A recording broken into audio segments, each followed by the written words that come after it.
আপনি কি পশ্চিমবঙ্গের কোনো সরকারি ভাতা পান বা আবেদন করার কথা ভাবছেন? তাহলে ভিডিওটি শেষ পর্যন্ত দেখুন।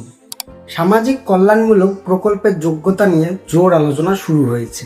কি কি বলা হয়েছে আর আপনার কি জানা দরকার পুরোটাই বলছি এই ভিডিওর মাধ্যমে। সাম্প্রতিক সময়ে পশ্চিমবঙ্গের সামাজিক কল্যাণমূলক প্রকল্পের নতুন যোগ্যতা নিয়ে জোর আলোচনা শুরু হয়েছে। বিভিন্ন সংবাদ মাধ্যমে প্রকাশিত তথ্য অনুযায়ী সরকার নতুন করে কিছু যোগ্যতার নিয়ম ঘোষণা করেছে। প্রকাশিত প্রতিবেদনে বলা হয়েছে, ভবিষ্যতে সরকারি প্রকল্প নিয়ে সরকার আরও যোগ্যতা ও পারিবারিক তথ্য খতিয়ে দেখার কাজ করছেন।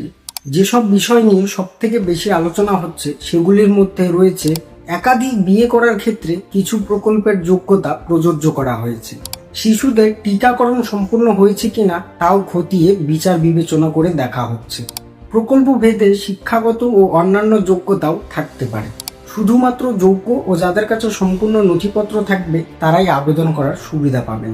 তবে এখানে একটি ব্যাপার পরিষ্কারভাবে বলা দরকার যে সব সরকারি প্রকল্প বা সব ভাতার ক্ষেত্রে এই একই নিয়ম প্রযোজ্য নয়। এখনো সরকার সেইভাবে কোনো ঘোষণা করেননি। কোন প্রকল্পের জন্য কোন নিয়ম কার্যকর হবে সেটা এখনো সরকারি ঘোষণার অপেক্ষায় রয়েছে। তাই যে কোনো গুজবের উপরে কান দেবেন না, শুধুমাত্র সরকারি ঘোষণা ও নির্ভরযোগ্য সূত্রের উপরই নজর রাখুন।